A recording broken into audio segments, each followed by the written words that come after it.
This Torah portion is called Shoftim, which means judges, magistrates, people who decide the law. Now, when we look at a Torah portion, it really matters where we think the Torah came from. Humanistic Judaism and some other varieties of liberal Judaism as well have made a radical shift that's very important, that changes how we understand these stories, texts, laws, and systems of government. If the Torah was written by God or dictated by God to Moses, who did the mechanical stenography to write it down, then it defines the human order of society with a cosmic imprint. It's defining the human experience as the Creator created it. There's no flexibility, there's no judgment, and there's no rejection of what the founder wanted it to be. And so this is why our approach is very different. We assume the text was written by people. Even members of Reconstructionist, Reform, more liberal conservative Judaism think it was written by people. They might think it was people plus a God, but it's still written by people. And if it was written by people, then these texts, these laws, these rules respond to the realities of the human experience. They don't define experience as the designer created it. They're responding to the fact that people die and people hate each other and people fight in wars and people need judges to decide who's right and who's wrong. These texts reflect a social order. They reflect the needs of human beings as they evolved in their understanding of them. And so we're allowed to say when we read this text, this is timelessly wonderful and perfect. But because it was written by people, we're also allowed to say, this was good for its time period, but not great for today. We can also say, I can understand why they said this at the time, but it wasn't so good for even its own time. And we could even say, this is wrong for all times and all places. Maybe their context explains why they said it. But in the end, we're allowed to say we agree or we disagree because people wrote it. It's not divine writ. It's worth considering to understand our people's history, to hear their perspectives, but that doesn't mean we have to follow it.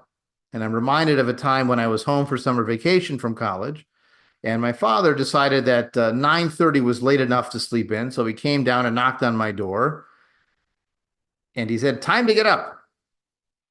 And I said to him, "I'll take it under advisement." At a certain age, you just don't have to listen anymore. You can take the advice and then make a choice. And that's the case with our approach to the Torah. The rules may be wonderful, they may be terrible. We can take it under advisement. We can decide what we agree with and what we reject. So as we go through this Torah portion, keep an eye out for 4 roles of people. As I mentioned at the introduction to the program, there are magistrates or judges. There are monarchs or kings. There are murderers, people who kill people. And there are priests who are also involved in the mix. And we'll see how each of them play certain roles in this ideal society presented by the text. And I say ideal society because in many cases, this text did not come true the way the writers imagined it would. It was sort of an idealized version of where things should be, or occasionally it was their way of criticizing what had already happened by saying you should have known better. Remember, this is claimed to be Moses speaking at the end of the Exodus just before they enter the Promised Land. So in a traditional chronology, this would be around the year, let's say, 1200 BCE. And then you would have a period of the judges described in the book of Judges. You'd have the first kings of Israel around the year 1000 BCE is thought to be the time of King David. So these texts were actually written several hundred years closer to today, more like 600 BCE. But they looked back on the history of all those kings and saw what they did wrong. And then they wrote this book to say, here's what you should have done. And then they dated it to even before the kings. So this is claiming to be before the kings, but actually was written after the kings, and we can see some of those critiques embedded in the sources. All right, so let's begin. You will appoint magistrates and officials for all of your tribes in all the settlements God is giving to you, and they will govern the people with a mishpat tzedek, a righteous judgment. You shall not judge unfairly. Show no partiality. You will not take bribes, for bribes blind the eye of the understanding, the wise, chachamim, and upset the plea of the just.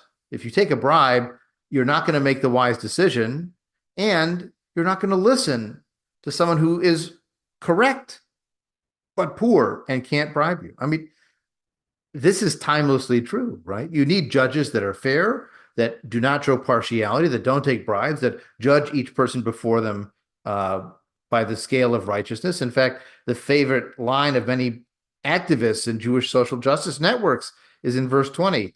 Tzedek, tzedek tirdov, justice, justice you will pursue. Tzedek actually has the meaning of righteousness, correctness. It's not only in a court of law. Like if you think of the word tzedakah, we use for charity, but that also means righteousness and doing the right thing. Same root as tzedek. So justice, justice you will pursue, so you will thrive and occupy the land that Yahweh is giving you. Remember, this is set just before they've taken over the promised land. They're on what is now the east bank of the River Jordan, or the Kingdom of Jordan in modern politics, looking over the river, anticipating going in and settling it. Remember, historically, this is written much later, so it's projecting it back to Moses. And then from righteousness and courts, we go into what we would think is an entirely unrelated topic.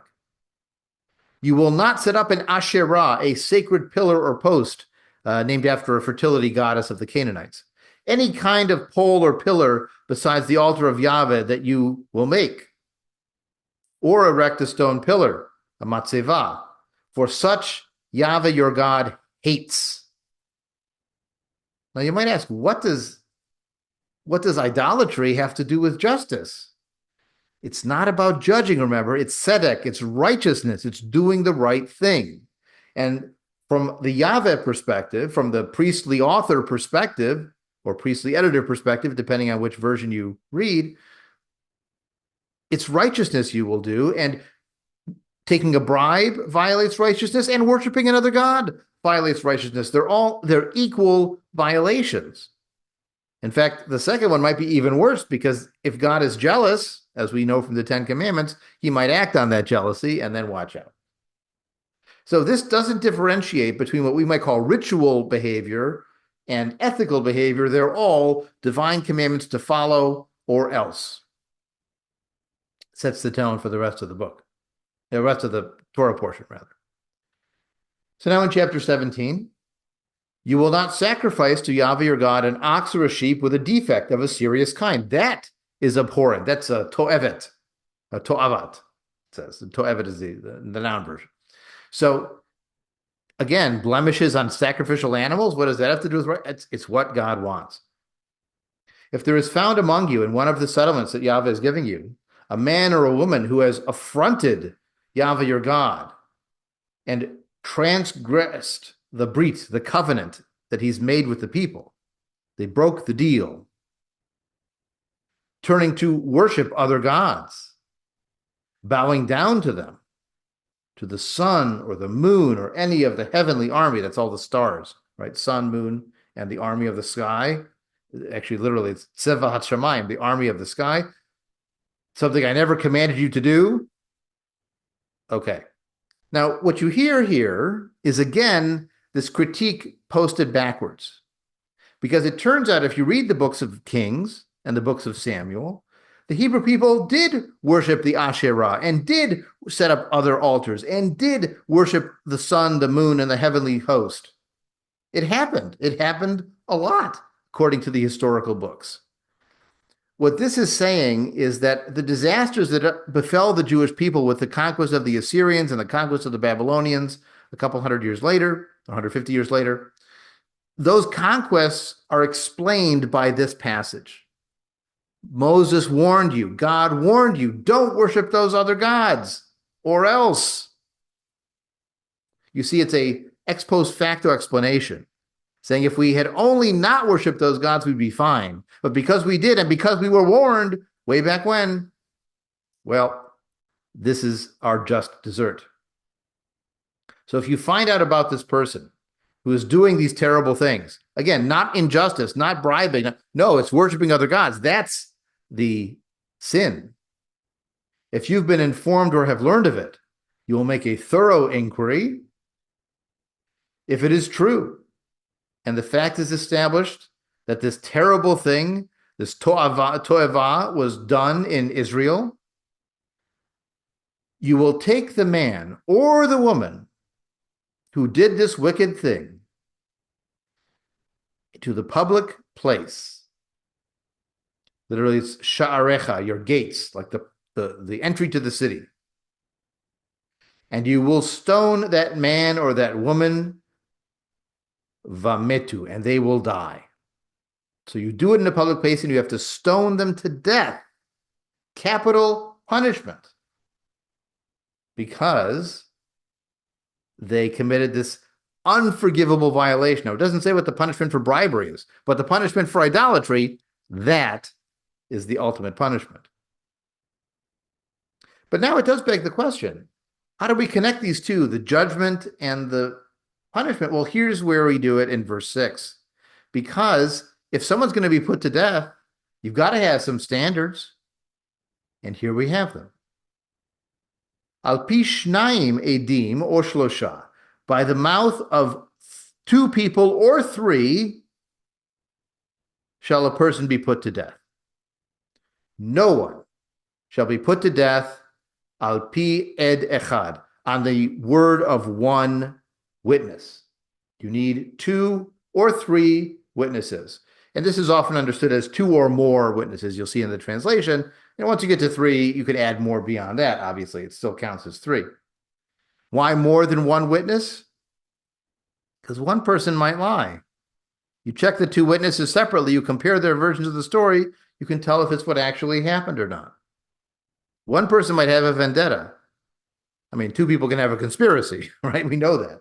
But the thought is that it provides at least some basic minimal safeguard on a simple 1-to-1 vendetta turning into the death penalty.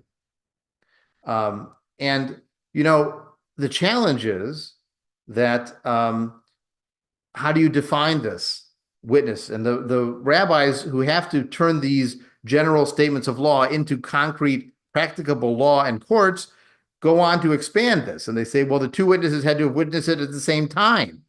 Couldn't be that one saw it once and one saw it a different time. It has to be at the same time. There's also rules added for how to examine them. And there's even debates over how often a court should put someone to death. Rabbi Akiva famously said, if I were in charge of the courts, nobody would have ever been put to death.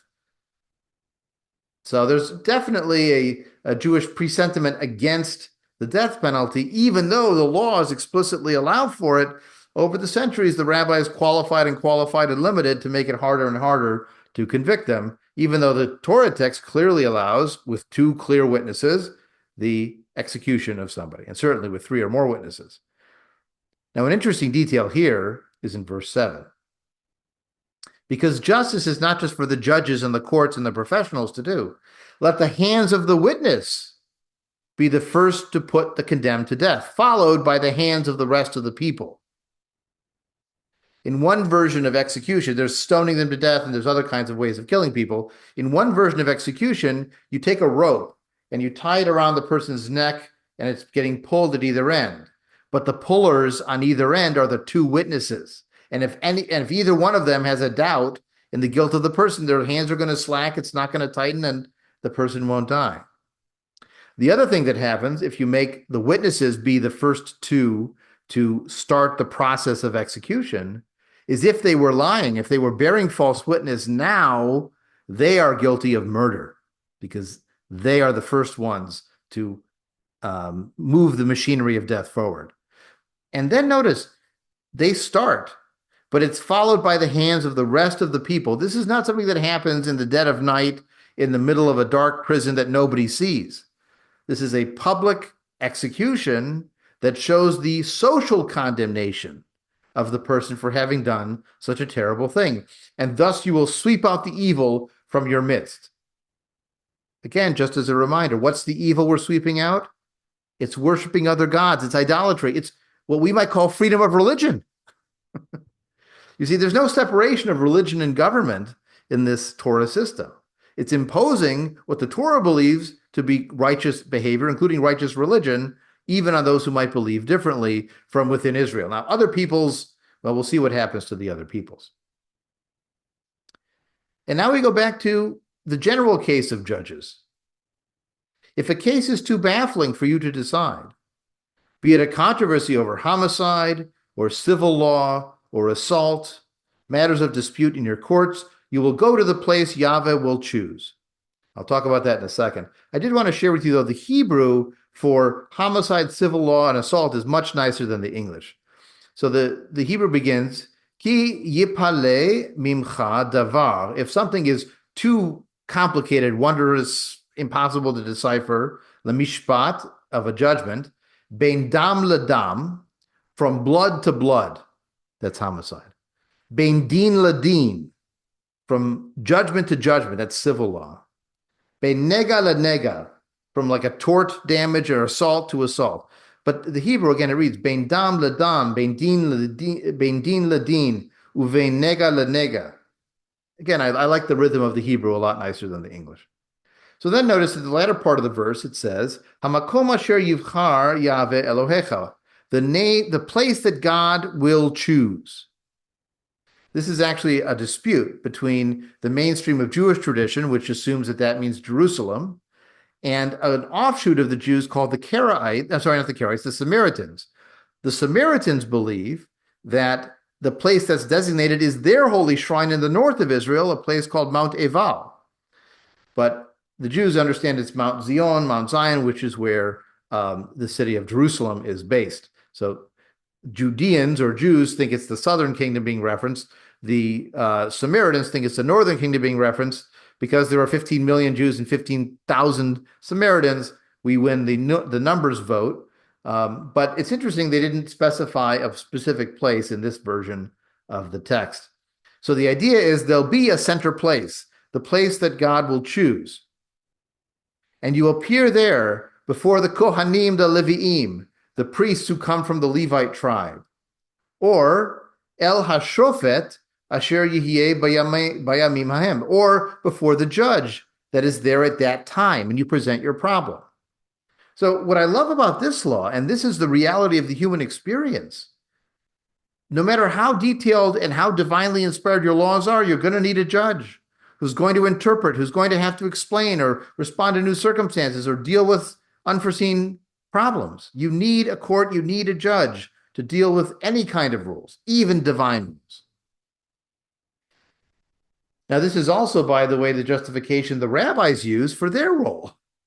Because even if God wrote the Torah, someone has to tell you what it means, and that's the rabbi's job to be the judge. In fact, when a rabbi was ordained traditionally, it was asked, Yoreh, can they teach? Yoreh, they can teach. And Yadin, can they judge? Yadin, they can judge. They can apply the law. They can be the judge in that future time. That's referenced here in verse 9. And when they've announced to you the verdict in the case, you carry out that verdict, that judgment that's announced to you, observe scrupulously all their instructions. You don't get to pick and choose which ones you like. You act in accordance with the rules they give you and the ruling given down to you. Do not deviate from the verdict they announce you to the right or to the left. You've got to go down the straight and narrow path. And should either party to the dispute act presumptuously and disregard the priest charged with serving your God or the judge, that party will die. And the same line as with idolatry. Thus you will sweep the evil from Israel. So sweeping the evil from Israel could be for a capital punishment. It could mean referring specifically to the idolatry, but it could also be to anybody who's chutzpahdik enough to not listen to the courts or not listen to the priests. That also would cause disruption. And so flouting the law, scoffing at the judge, that itself is also something to be cleaned out from Israel. And when that person dies, all the people will hear and be afraid and not act presumptuously again. Now, verse 14 shifts to the monarch. We've talked about the magistrate, the judges. dealing with idolatry, dealing with murder, dealing with witnesses, dealing with the challenges of people who won't listen to their instructions, right? Now we have the king. And the king is tricky because in many cultures, the king sets the law. In the Babylonian system, the king declared the laws every time. We call it the law code of Hammurabi after the king Hammurabi, who reorganized the laws he had inherited from before. Now, often, for the sake of social order, the king would simply say, we're going to keep the same laws of the old king and add these few laws that I want to add. But sometimes they could wholly scrap and reorganize, as Hammurabi did in his famous law code around, I want to say around 1700 BCE. So many centuries before this, by the way.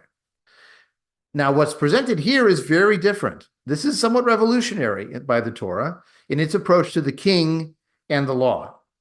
So here's what it has to say about the kings. And remember, again, the chronology. This is claimed to be in the time of Moses, around 1200 BCE. The kings are ruling from around 1000 to about 600 BCE. And this text is finally edited after 600 BCE, more like 500, 450 BCE. And many of its texts are written even before that, near the end of the king period. But after centuries of kings have been doing their kingy thing. So when this is talking about what happens with the king, it's clearly responding to the historical experience of Jews under a king, even though it claims to be before. If, after you've entered the land that Yahweh your God assigned to you, and taken possession of it and settled in it, you decide, I will set a king over me, and do as all the nations abound me. I want to be like everybody else. I want a king. This is almost verbatim what they say in the book of Samuel when they go to the prophet Samuel and say, give us a king like the other peoples to lead us in war. So here, God is allowing, through Moses, the prophet, God is allowing them to choose a king. You will be free. Som tasim alecha melech. Go ahead, put above you a king, one chosen by God. So not willy-nilly, not by lot, not even by election. You need a prophet of the God to tell you who the right king is. And be sure to set as a king over yourself one of your own people, not a foreigner, one who is not your kin. No strangers becoming king, only someone from your tribe. This was actually the practice, the opposite of this was the practice under the Polish government before they were taken over in the tripartite dismemberment of Poland in the late 18th century. When Poland was its own separate republic, they would actually choose a non-Pole to be king because none of the lords trusted another lord to make himself king over everybody else. They would choose a foreigner on purpose, and it led to tremendous instability in the Polish system of government. Well, in this case, it's trying to avoid that by saying only choose a king from among you. Don't choose someone else, and you don't choose it anyways. God is the one who chooses the king. Moreover, it warns, this king shall not keep many horses or send people back to Egypt to add to his horses, because Yahweh warned you, don't go back that way again. And he will not have many wives. What counts as many wives? Well, more than one in our practice, of course. But the rabbis decided that for a king, 18 should be the cap. Others say 36. There's some argument about it. But anyways, the idea was there should be some cap on the number of wives the king has. Why? Lest his heart go astray. The women might lead him to worship their gods and not his God if he's supposed to, or otherwise distract him. Nor should he get too much silver and gold. That's too much. And when he is seated on his royal throne, he will have, it actually says, katavlo, they will write for him, or it will be written for him, at Mishneh HaTorah Hazot, a copy, a repetition, a version of this law. Al Sefer Milifnei HaKohanim HaLeviim, on a scroll, on a book created by the priest. Now, in many cultures, by the way, priests were the only ones who were literate, so it makes sense that there be a copy produced by the priesthood of this law, which will sit next to him He'll have it with him whenever he's on his royal throne. Let it remain with him, and let him read it all of his life. V'karavo kol yamei chayecha. Literally, it says all the days of his life. Almost like every day he should read this. Why? So that he will learn to fear Yahweh his God. And the Hebrew is literally to fear Yahweh his God, not just revere. And what's the purpose of fear? Lishmor et kol divrei haTorah hazot. To follow, observe, to obey every word of this teaching, this specific teaching, as well as all the laws. Do them all. And thus, the king will not act haughtily toward his fellows or deviate from instruction to the right or the left, so that he and his descendants will reign long in the middle of Israel. So here we have the warning. What does it say not to do? Don't choose a foreigner. First of all, you're not choosing him, right? But don't have a foreigner be king. The king should not get a lot of horses. Don't send people back to Egypt for horses. Don't have many wives. Don't get too much silver and gold. Sitting on his throne, he should read a copy of this teaching over and over and over again every day of his life so that he obeys the law and will last long in Israel. Now I'm going to jump to the first book of Kings, chapter 10, which describes King Solomon, who's described as one of the best kings, one of the wisest kings. People would come from miles around to get his advice, offer tribute. Chapter 10 actually describes the Queen of Sheba coming to praise him and to study with him. And so in verse 27, we read, Solomon assembled chariots and horses. He had 1,400 chariots, 1,400 chariots, and 12,000 horses, which he stationed in the chariot towns and the kings of Jerusalem, and with the king in Jerusalem. He made silver as plentiful as stones, and cedars as plentiful as sycamores. His horses were procured from Mitzrayim, from Egypt. The king's dealers would buy them at a fixed price, but he was still getting horses from Egypt. What did we just read? A chariot imported from Egypt cost 600 shekel of silver, and a horse 150. They were exported to all the kings of the Hittites and the Arameans. So he was a dealer in these Egyptian horses. Chapter 11. King Solomon loved many foreign women, in addition to Pharaoh's daughters, Moabites and Ammonites and Edomites and Phoenicians and Hittites. From the nations, God had said to the Israelites, none of them will join them, and none shall join you, because they will turn your heart away to follow their gods. These were the kind of women that Solomon clung to and loved. Did he have 18 wives? No, he had 700 wives and 300 concubines, and his wives did exactly what the Torah warned. His wives turned his heart away. In his old age, they turned his heart after other gods, and he was not devoted to Yahweh. He followed Ashtoreth, the goddess of the Phoenicians, and Milcom of the Ammonites. He did what was displeasing to God. He built a shrine for Chemosh and one for Molech of the Ammonites, and did the same for all his foreign wives. And God was angry with Solomon because his heart turned away. He did not obey, and God said to Solomon, because you are guilty of this, you have not kept my brit, my covenant, and the laws I gave you that you're supposed to be reading, according to the Torah, I will tear the kingdom away from you and give it to one of your servants. For the sake of David, I won't do it in your lifetime. I will take it away from one of your descendants. All right. And when your son is king, part of your kingdom will split. And that happens. So, again, you have to ask, did the Deuteronomy text come first? Or did the Solomon history come first, and Deuteronomy was written in response to the Solomon history? Which is more important, the king or the law? Again, I would say this is an advance, to have the law be superior to the king. I would prefer a law written by people. And I certainly don't want, any more kings or, presidents immune from prosecution out there in the world.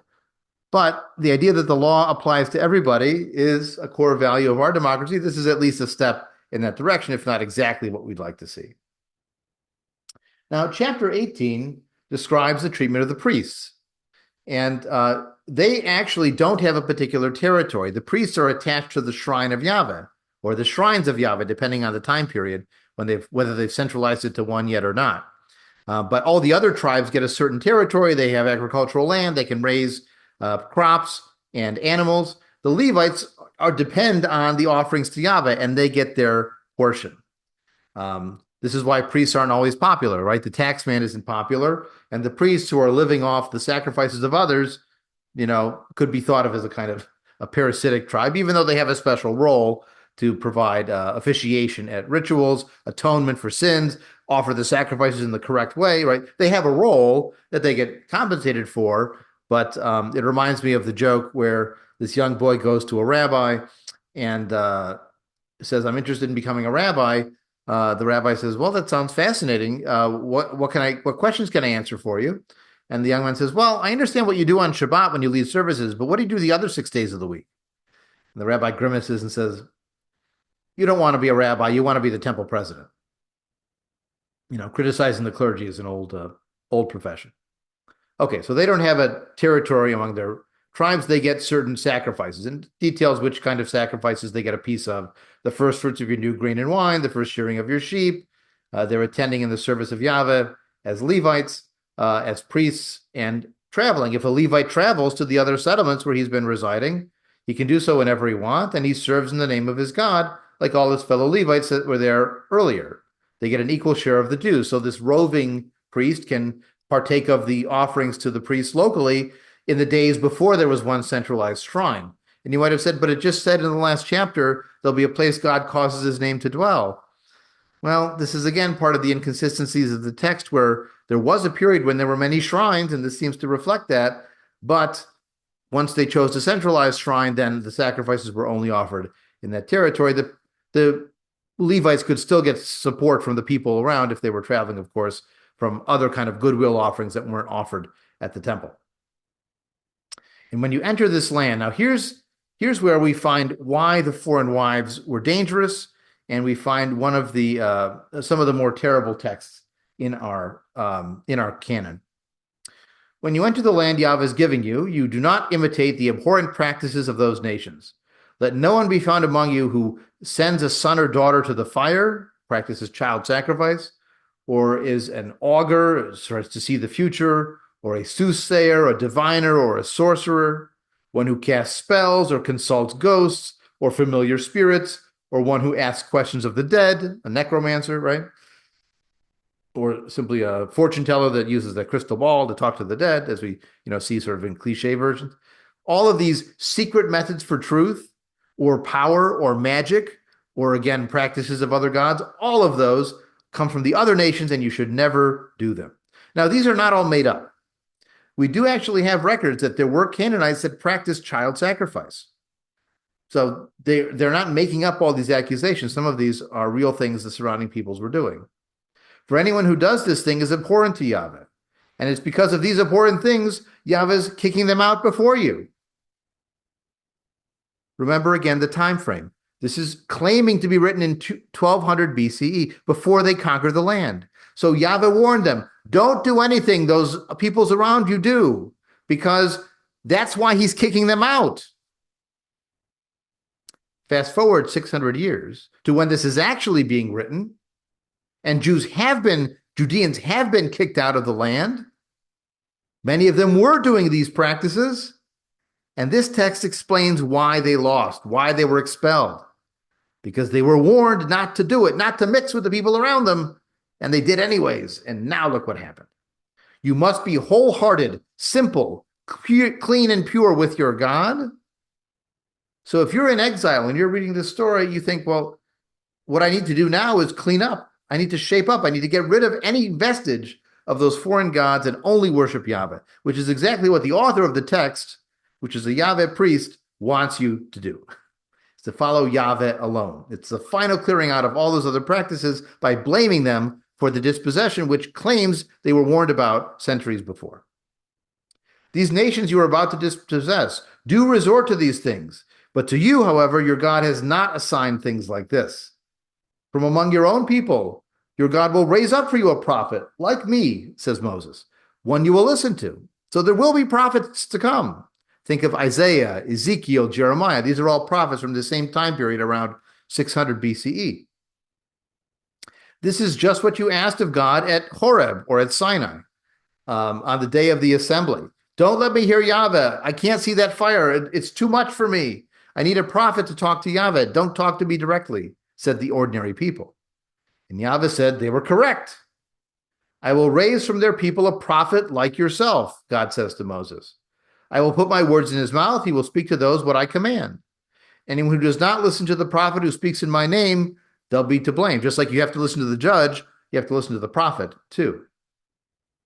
But any prophet who claims to speak in my name, an oracle I did not command, that prophet will die. And certainly a prophet who speaks in the name of other gods.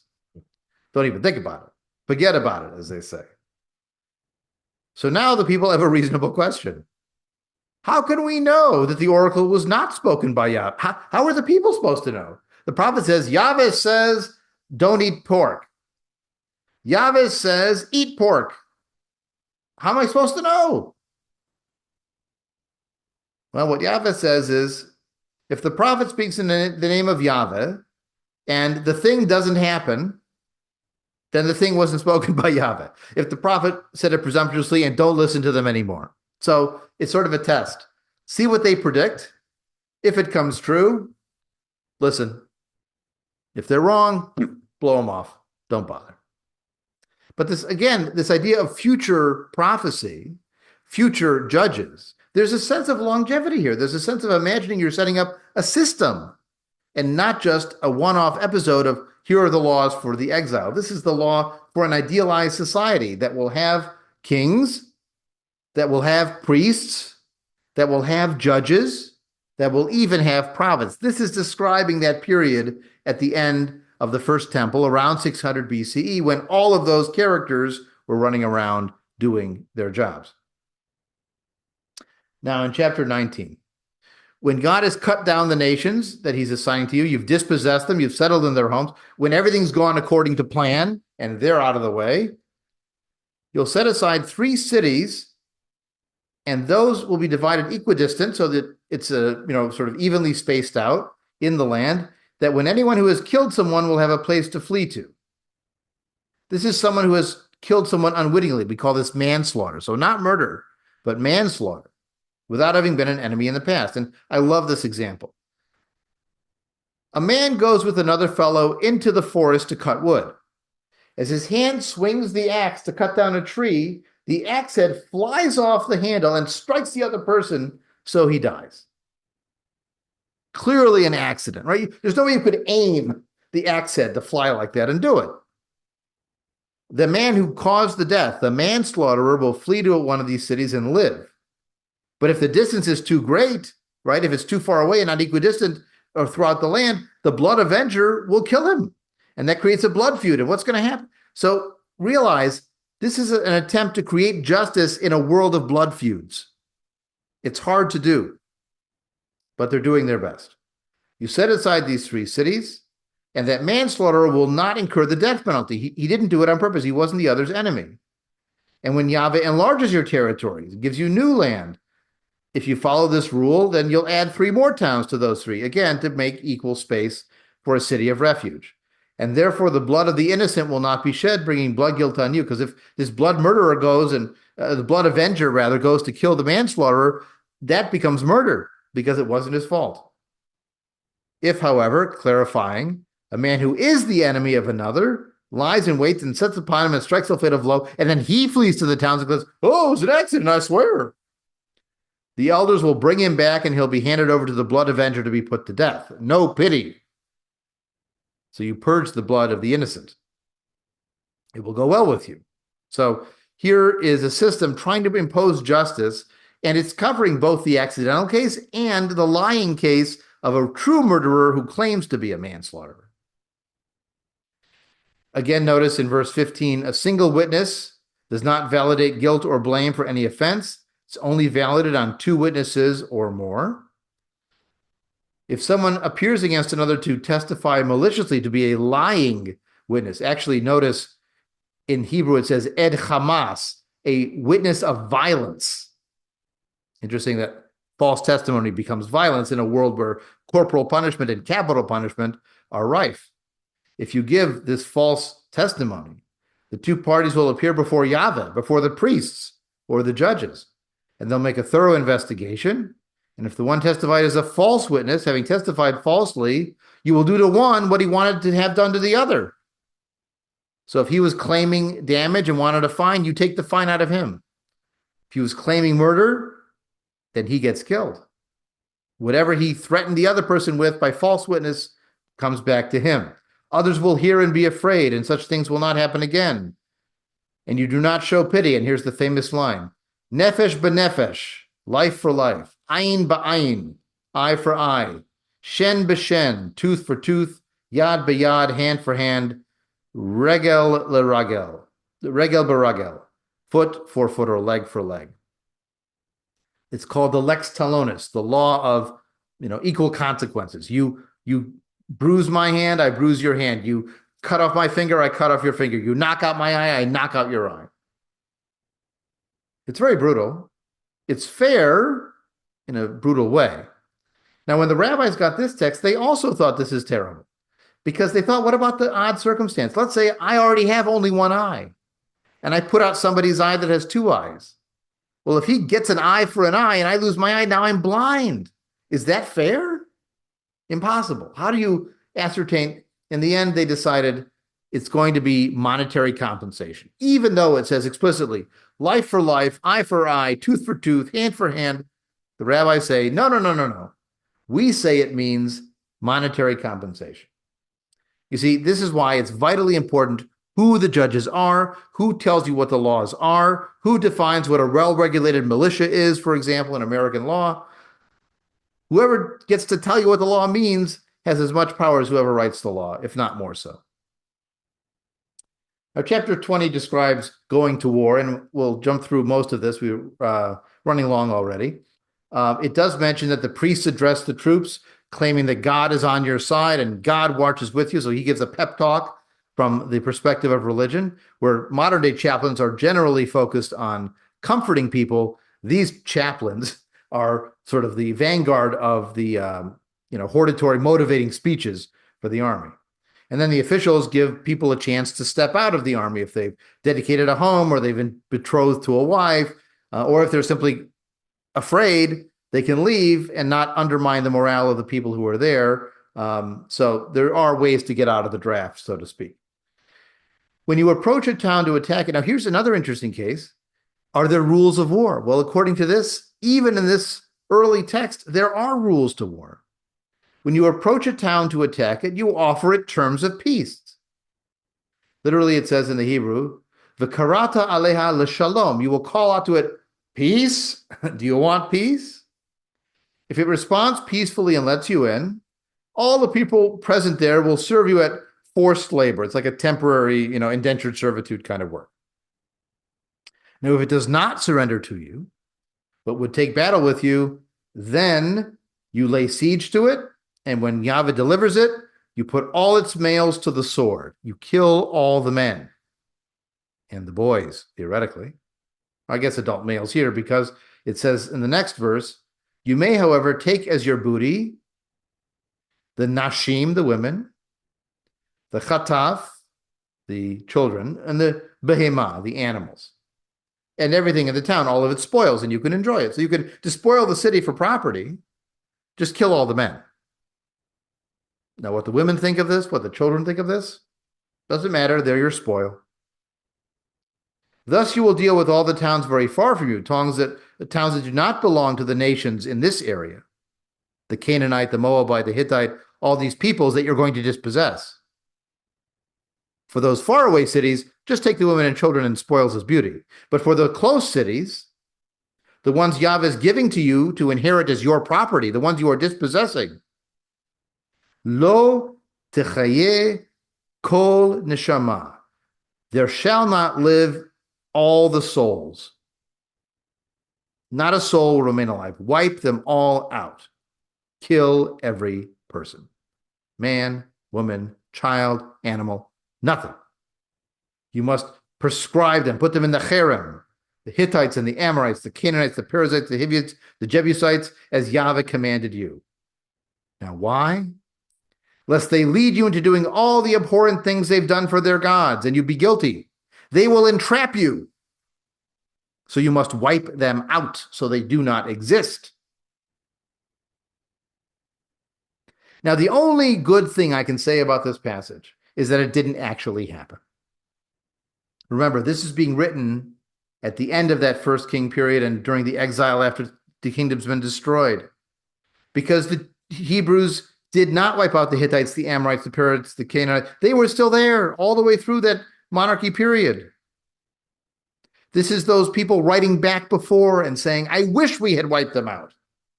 I wish we had killed them so they didn't lead us astray, because it got Yahweh mad.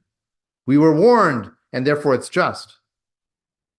Again, the only compensation is it didn't happen. There were these peoples there. They did mix with the Israelites and the Judeans, who did some of these religious practices. And this is a later generation in a, we might say, genocidal way, imagining if only we had done it the right. Now, it does point out, and people like to point to this passage, separate from the other passages, if you besiege a city, don't destroy its trees. Are trees of the field that you withdraw, are trees of the field human to withdraw before you? They can't flee. They're stuck there. The trees that do not yield food you may destroy, but trees that yield food, leave those. Isn't that nice? That besieging a city, you save the fruit trees. Well, compared to just wiping out the city and killing everything, I find that much, much thinner. So I hope you've seen through this discussion of this portion Shoftim on Judges that the concept of justice that the Torah represents is somewhat different from ours. And the category of what counts as righteous behavior is very different. In the end, righteous behavior, according to the Torah, is doing what God said, which includes things we would say are abhorrent, are unethical. But if your system of ethics relies on doing what you're told, then that's the metric by which you're judged. I once, when I was on the college debate team, came up with I thought it was a clever idea for a debate topic. The subject was, when Abraham was told by God, take your only son to a mountain and sacrifice him, the correct answer wasn't, how soon should I leave? Or where is the mountain? The correct answer should have been, no. Sometimes we read Torah ethics and the correct answer is no. I disagree. And so we can find wonderful statements of justice and unbiased judges and kings subject to the law. And we can also find examples of wished for genocide. It's not as bad as real genocide, but not our better angels of our nature.